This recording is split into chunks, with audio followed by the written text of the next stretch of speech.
എല്ലാവർക്കും ഇസൈവ യൂട്യൂബ് ഫാമിലിയിലേക്ക് സ്വാഗതം. അപ്പൊ ഞാൻ ഇന്ന് ചിക്കൻ കറിയാണ് ഉണ്ടാക്കാൻ പോകുന്നത്. അപ്പൊ നമുക്ക് കണ്ടു നോക്കിയാലോ. ഇതിപ്പോ ചിക്കൻ നന്നായിട്ട് മഞ്ഞപ്പൊടിയും ഉപ്പും ഇട്ട് നല്ല വൃത്തിയിൽ കഴുകിയെടുത്തതാണ്. ചിലപ്പോൾ ഞാൻ വിനാഗിരിയും ഉപ്പും ഒക്കെ ഇട്ടിട്ട് ചിക്കൻ കഴുകിയെടുക്കാറുണ്ട്. വെറുതെ വെള്ളത്തിൽ കഴുകിയെടുക്കാറില്ല. ഇങ്ങനെ എന്തെങ്കിലുമൊക്കെ ഇട്ട് കഴുകിയെടുക്കുമ്പോഴാണ് എനിക്കൊരു തൃപ്തി ഉണ്ടാവാറ്. അപ്പോൾ ഞാൻ അങ്ങനെ ചിക്കൻ കഴുകിയെടുത്തിരിക്കുന്നത്. ഇനി ചിക്കൻ കറിക്ക് ആവശ്യമായിട്ടുള്ള സാധനങ്ങൾ എന്തൊക്കെയാന്ന് നമുക്ക് നോക്കാം. ഞാനിപ്പോ ചെറിയ സവാള ആയതുകൊണ്ടും ഒരു 3 സവാള എടുത്തിട്ടുണ്ട്. 2 പച്ചമുളക്, വലിയ തക്കാളി ആയതുകൊണ്ട് ഒരു തക്കാളിയുടെ പാതിയാണ് എടുത്തിരിക്കുന്നത്. ഒരു വലിയ കഷ്ണം ഇഞ്ചി 2ആയിട്ട് മുറിച്ചതാണ്. പിന്നെ ഒരു 10 അല്ലി അല്ലെങ്കിൽ ഒരു ഉണ്ട വെളുത്തുള്ളിയൊക്കെ എടുക്കാം. ഇപ്പൊ ഒരു 10 അല്ലിയാണ് എടുത്തിരിക്കുന്നത്. ഇത് പിന്നെ ഫ്രഷ് കറിവേപ്പിലയാണ്. ഇനി നമുക്കിതൊക്കെ അരിഞ്ഞെടുക്കാം. സവാള ഞാൻ നീളത്തിലാണ് അരിഞ്ഞിരിക്കുന്നത്. പിന്നെ വെളുത്തുള്ളിയും ഇഞ്ചിയും കൂടി ഒന്നിച്ച് ചതച്ചതാണ്. മിക്സിയിലിട്ട് അരച്ചതല്ല, ചതച്ചതാണ്. പിന്നെ തക്കാളി നമ്മൾ ഇഷ്ടത്തിനനുസരിച്ച് അരിയാം. കറിവേപ്പില, പച്ചമുളക് നീളത്തിലരിഞ്ഞത് എന്നിവയാണ് എടുത്തിരിക്കുന്നത്. പിന്നെ സ്പൈസസ് ആയിട്ട് എൻ്റെ കയ്യിലുള്ളതൊക്കെ ഞാൻ എടുത്തിട്ടുണ്ട്. വേണമെങ്കിൽ ഇട്ടാൽ മതി. ചെറിയ സ്മെല്ലും നല്ല ടേസ്റ്റ് ഒക്കെ വരും ഇട്ടാൽ. അപ്പോൾ സ്പൈസസ് ഒക്കെ ഓപ്ഷനിലാണ്. അതിന് നമുക്ക് ചട്ടി വെക്കാം. എന്നിട്ട് ചട്ടി ചൂടാകുമ്പോൾ വെളിച്ചെണ്ണ ഒഴിച്ചു കൊടുക്കാം. ഞാൻ ഏത് കറിക്കും നിങ്ങൾക്ക് അറിയാലോ, വെളിച്ചെണ്ണയാണ് യൂസ് ചെയ്യുന്നത്.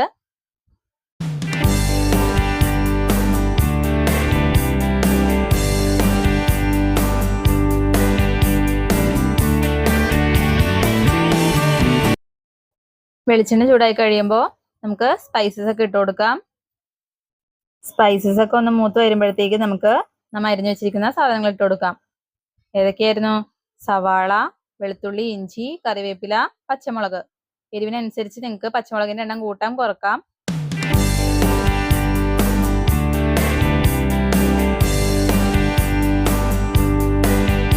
ഇനി നമുക്ക് ഇതെല്ലാം കൂടി നന്നായിട്ടൊന്ന് വഴറ്റിയെടുക്കാം. ഗോൾഡൻ കളറൊന്നും ആവണ്ട, ജസ്റ്റ് എല്ലാം ഒന്ന് വാടി കിട്ടിയാൽ മതി.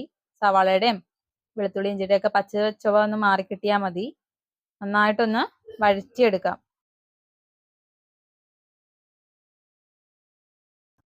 ഇപ്പൊ എല്ലാം നന്നായിട്ട് വാടി വന്നിട്ടുണ്ട്. ഇനി നമുക്ക് ഇതിലേക്ക് പൊടികൾ ഇട്ട് കൊടുക്കാം. ഞാൻ എടുത്തിരിക്കുന്നത് എരിവുള്ള മുളക് പൊടിയാണ്. അത് 2 ടേബിൾ സ്പൂൺ എടുത്തിട്ടുണ്ട്. പിന്നെ 1 ടേബിൾ സ്പൂൺ മല്ലിപ്പൊടി, 1/4 ടേബിൾ സ്പൂൺ മഞ്ഞൾപ്പൊടി എന്നിവയാണ് എടുത്തിരിക്കുന്നത്. 1 ടേബിൾ സ്പൂൺ മീറ്റ് മസാലയും കൂടി ചേർക്കുന്നുണ്ട്. ഞാൻ ചിക്കൻ മസാല അല്ല എടുത്തിരിക്കുന്നത്, മീറ്റ് മസാലയാണ്. 1 ടേബിൾ സ്പൂൺ ആണ് എടുത്തിരിക്കുന്നത്. അതും കൂടി ഇട്ട് കൊടുക്കാം. ഇതെല്ലാം കൂടി നമുക്ക് പച്ചമണം മാറുന്നത് വരെ ഒന്ന് റോസ്റ്റ് ചെയ്ത് കൊടുക്കാം. വെളിച്ചെണ്ണ പോരാ എങ്കിൽ കുറച്ചും കൂടി ആഡ് ചെയ്ത് കൊടുക്കണം. ഞാൻ ഇച്ചിരി കൂടി ഒഴിച്ചു കൊടുക്കുന്നുണ്ട്, കാരണം പൊടികളൊക്കെ ഒന്ന് മൊരിയാനുണ്ട്. നന്നായിട്ട് സിമ്മിലിട്ടിട്ട് നല്ലോണം വഴച്ചെടുക്കൂട്ടോ പൊടികൾ. കാരണം കറിക്ക് നല്ല കളർ കിട്ടാൻ വേണ്ടിയിട്ടാണ് അവസാനം. അപ്പോൾ പൊടികൾ എന്തോരം ടൈമിട്ട് നമ്മൾ ലോ ഫ്ലെയിമിലിട്ട് വഴറ്റിയാൽ അത്രയും നല്ലതാണ്. പൊടികളുടെ പച്ചമണവും മാറും, ഒരു വറുത്തരച്ച ടേസ്റ്റ് ഒക്കെ കിട്ടും നമുക്ക്. പിന്നെ പ്രത്യേകം ശ്രദ്ധിക്കുക, ലോ ഫ്ലെയിമിൽ ഇട്ടിട്ട് ഇളക്കി കൊടുക്കാൻ ശ്രദ്ധിക്കുക, ഇല്ലെങ്കിൽ പൊടികളൊക്കെ കരിഞ്ഞു പോവും.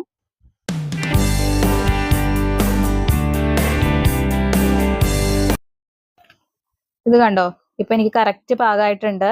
പൊടികളുടെ ഒക്കെ പച്ചമണം മാറി നന്നായിട്ട് റോസ്റ്റ് ആയി വന്നിട്ടുണ്ട്. ഇത് നമ്മൾ അരിഞ്ഞു വെച്ചിരിക്കുന്ന തക്കാളി ഇല്ലേ, അതിട്ട് കൊടുക്കാം.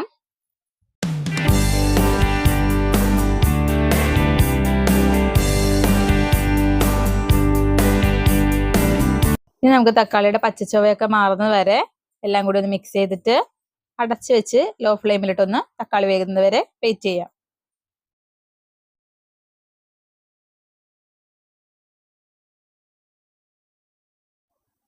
ഇനി നമുക്ക് തുറന്ന് നോക്കാം, തക്കാളിയൊക്കെ വെന്തിട്ടുണ്ടോ എന്ന് നോക്കാം.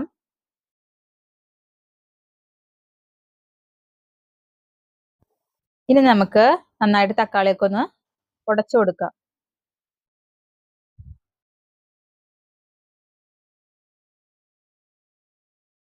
ഇനി നമുക്ക് കഴുകി വൃത്തിയാക്കി വെച്ചിരിക്കുന്ന ചിക്കൻ ഇതിലോട്ട് ഇടാം. എന്നിട്ട് നന്നായിട്ടൊന്ന് മിക്സ് ചെയ്ത് കൊടുക്കാം. ഇതിപ്പോ ഞാൻ നന്നായിട്ട് മിക്സ് ചെയ്തിട്ടുണ്ട്.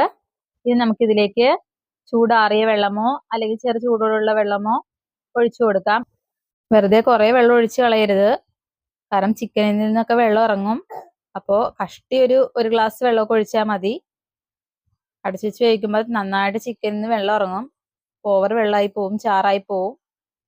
നമ്മൾ ഇതുവരെ ഉപ്പിട്ടിട്ടില്ല. ഇനി പാകത്തിന് ഉപ്പിട്ട് കൊടുക്കാം. അതിനുശേഷം നന്നായിട്ട് മിക്സ് ചെയ്ത് കൊടുക്കുക. ഞാൻ ഇപ്പൊ മിക്സ് ചെയ്ത് കൊടുത്തിട്ടുണ്ട്. നന്നായിട്ട് മിക്സ് ചെയ്ത് കൊടുത്തതിന് ശേഷം അടച്ച് വെച്ചിട്ട് നമുക്ക് ഒരു മീഡിയം ഫ്ലെയിമിലിട്ട് നന്നായിട്ട് ചിക്കൻ വേവിച്ചെടുക്കാം. ഇടയ്ക്ക് ഇളക്കി കൊടുക്കാൻ മറക്കരുത്. ഇപ്പൊ കുറച്ചു നേരമായി. ഇനി നമുക്ക് തുറന്നു നോക്കാം.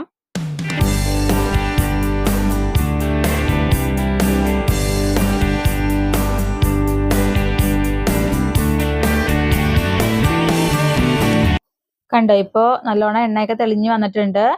കറി റെഡി ആയിട്ടുണ്ട്. ചിക്കനൊക്കെ നന്നായിട്ട് വെന്തിട്ടുണ്ട്. ചിക്കനിൽ നിന്നൊക്കെ നല്ലോണം വെള്ളം ഇറങ്ങിയിട്ടുണ്ട്. കണ്ടോ, ഇപ്പൊ ആവശ്യത്തിന് ചാറായി. ഇനി അടച്ചു വെച്ച് വേവിക്കേണ്ട ആവശ്യമൊന്നുമില്ല. ഇനി നമുക്ക് തുറന്നു വെച്ചിട്ട് തന്നെ ഇത്തിരി കൂടി വേണമെങ്കിൽ വെള്ളമൊക്കെ ചാറൊക്കെ ഒന്ന് വറ്റിച്ചെടുക്കാം. അത് ആവശ്യമുണ്ടെങ്കിൽ മാത്രം ചെയ്താൽ മതി. ഇനി അവസാനമായിട്ട് ഞാൻ വീട്ടിൽ തന്നെ പൊടിച്ച ഫ്രഷ് കുരുമുളകിന്റെ പൊടി ഇച്ചിരി ഇട്ട് കൊടുക്കുന്നുണ്ട്. എന്നിട്ട് ജസ്റ്റ് ഒന്ന് മിക്സ് ചെയ്ത് കൊടുക്കുക. അപ്പൊ അത്രേ ഉള്ളൂ, കറി റെഡി ആയിട്ടുണ്ട്. ഇനി നമുക്ക് ഫ്ലെയിം ഓഫ് ചെയ്യാം. ഇനി നമുക്ക് അടച്ചു വെക്കാം. അപ്പൊ അത്രേ ഉള്ളൂ. അപ്പൊ എല്ലാവർക്കും ഈ വീഡിയോ ഇഷ്ടമായെന്ന് വിചാരിക്കുന്നു. അറിയാത്തവരൊക്കെ ഒന്ന് ട്രൈ ചെയ്ത് നോക്കണം കേട്ടോ. അപ്പൊ കറി റെഡി ആയിട്ടുണ്ട്. അപ്പോൾ എല്ലാവരും എന്നെ സപ്പോർട്ട് ചെയ്യുക. അപ്പൊ അത്രേ ഉള്ളൂ. Thank you.